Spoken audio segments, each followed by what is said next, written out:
The footage you are seeing is unedited. The only addition is the voice of Jean-Pierre.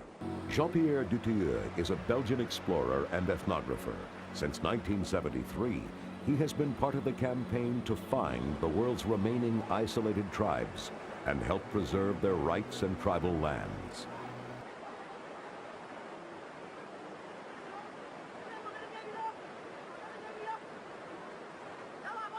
At this precise moment, I'm convinced that he's going to let loose his arrow.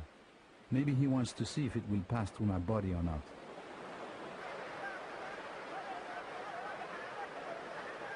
This one tells the woman to stay back.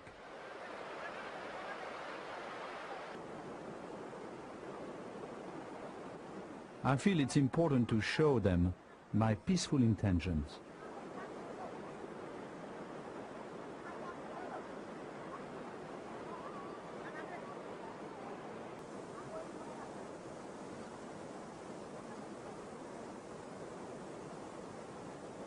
Philippe has been on previous expeditions with me, and he knows these stone axes have deadly weapons.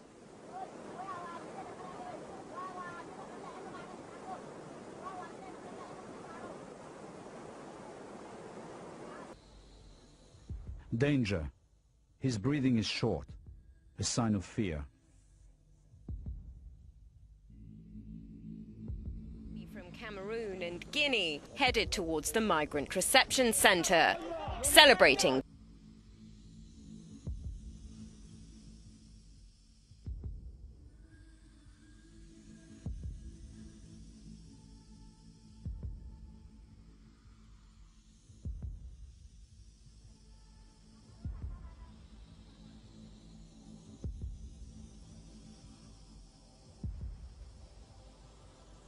Build a wall. It's going to be a real wall. It's going to be a wall that's powerful and that people aren't going to be going under or up or around or anything else. It's going to be a real wall.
This dog is too dangerous right now for me to handle alone. No, that's the real dog right there. That's the real dog. Houston. Because it can be very unpredictable.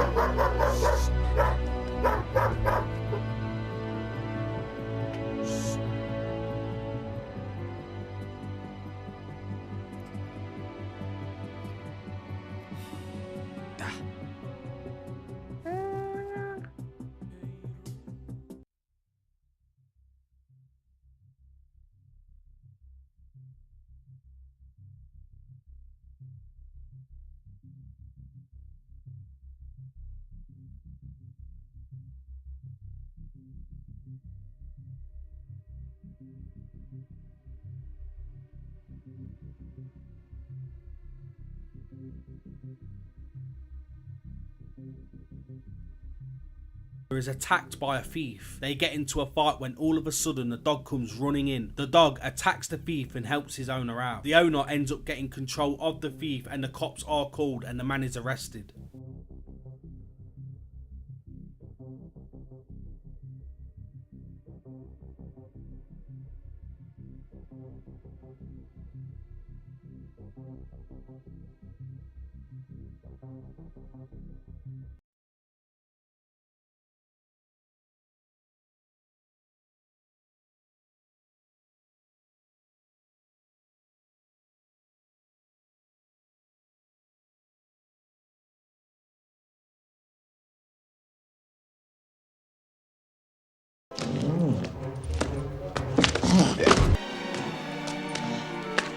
E.T.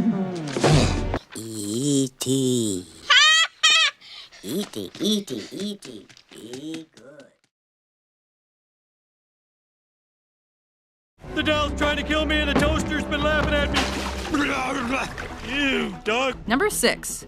Coulrophobia and pediophobia, the fear of clowns and dolls. Aren't you going to say hello?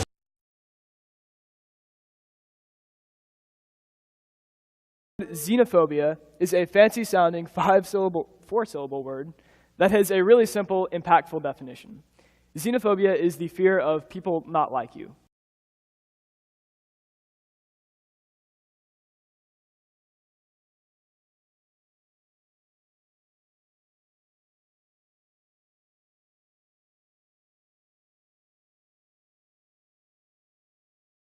Social phobias are so dangerous, they can cause people to develop drinking and drug habits, eating disorders, and more, as a form of self-medication.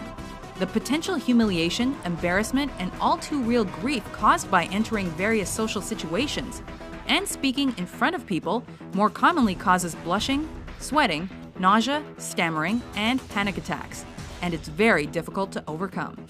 According to most studies, people's number one fear is public speaking. Number 2 is death. Death is number 2. Now this means to the average person, if you have to go to a funeral, you're better off in the casket than doing the eulogy.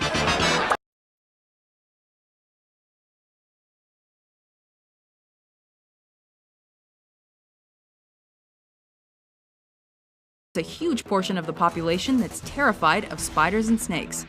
Don't like spiders. And who can blame them? While more women than men claim to be arachnophobic, both irrational fears likely stem from evolution or personal experience. So what happens to people cursed with these fears? Even photographs can trigger anxiety attacks, screaming, fainting, and more.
Stop crying, Rohan.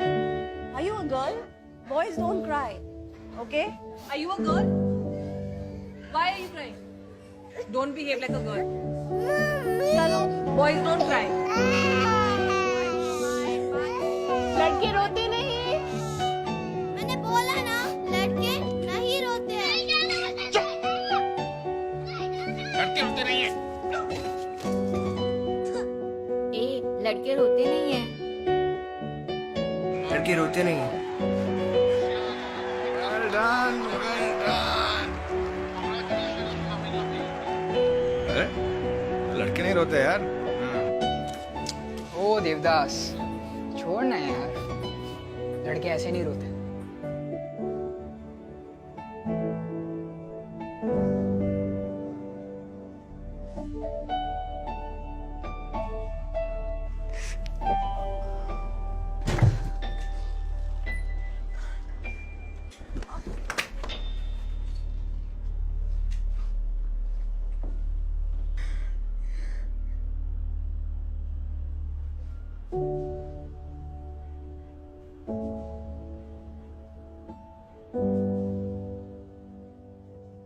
बचपन से ही सिखाते हैं कि लड़के रोते नहीं हैं. शायद बेहतर होगा अगर हम सिखाएं कि लड़के रुलाते नहीं हैं. So I had a male client in his late 30s, came to his first session just angry, aggressive, a history of violence. I didn't want to work with him. Right off the bat, I knew that. But a couple sessions in, I found out he had just an incredibly tragic trauma history. He himself had been a victim of severe physical abuse. He had perpetrated physical abuse. But all he ever showed was anger. There was no hurt. There was no sadness. Just anger every time. And a couple sessions in, he said to me, you know what? I know what you're trying to get me to do, and I'm not going to do it. I haven't cried in 25 years, and I'm not going to start now. And I said, look, to be honest with you, I don't care whether you cry or not. Right? But my goal is to help you get in touch with what you're experiencing. And if that involves crying, then so be it. But I said, I was really curious. I said, so what do you find so aversive about the idea of crying? And he looked me straight in the eye, dead serious, and said, I'm afraid that if I start, I'm going to crawl up in a fetal position and never be able to stop.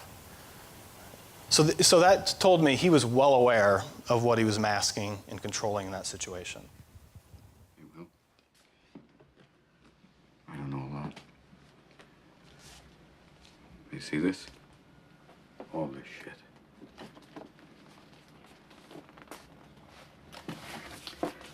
This is not your fault.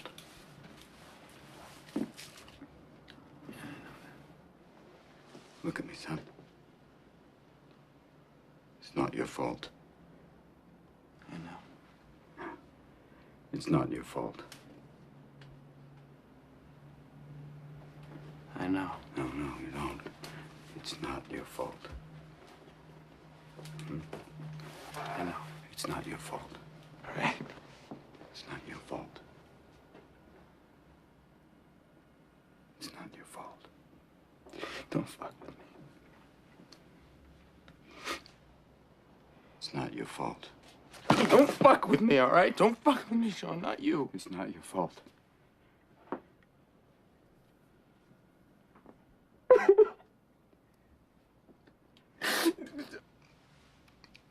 It's not your fault. All of a sudden, the tides changed, and here he was, and he just wept openly for the first time in 25 years in front of a man, no less. Right? There was no anger, there was no shame, it was just calmness and stillness. And I was actually very emotionally moved as well. And at the end of it, he kind of, once it was kind of all over, he looked really relaxed, and he looked up to me, and he kind of smiled, and he goes, huh, now I see why people do that. Right? Rate emotions that are culturally acceptable for men and women here in the United States. And at the end of that, the results suggested that men were allowed to display these three emotions at greater rates: anger, contempt, and pride. Whereas women were allowed to experience joy, compassion, sympathy, fear, and a host of other ones. So we all come into the world with a full range of vulnerable emotions. You can see some of them there behind me. Fear, shame. But over time, we teach our boys to rechannel them into anger and aggression. And it's not that we like these displays, but we tolerate them and sometimes even accept them in our men. The 10 deadliest shootings in the United States. Eric Harris and Dylan Klebold of Littleton, Colorado, entered Columbine High School just after 11 a.m. and placed 2 explosive-filled duffel bags in the cafeteria. Days leading up to the shooting, Huberty suspected that he was having mental issues, a claim he made to his wife just before attempting to make an appointment with a mental health clinic. Deemed a non-crisis by the receptionist due to his calm demeanor on the phone, the man's case was to be handled within 48 hours, a decision that inadvertently pushed him over the edge. Believing even society had failed him in his time of need, Huberty gave up, kissed his wife goodbye, and told her he was going hunting humans, and commenced a 77-minute killing spree before being killed by a SWAT sniper.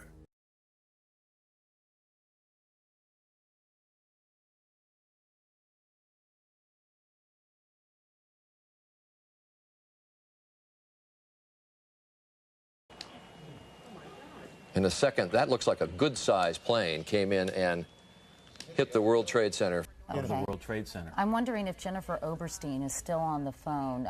Do we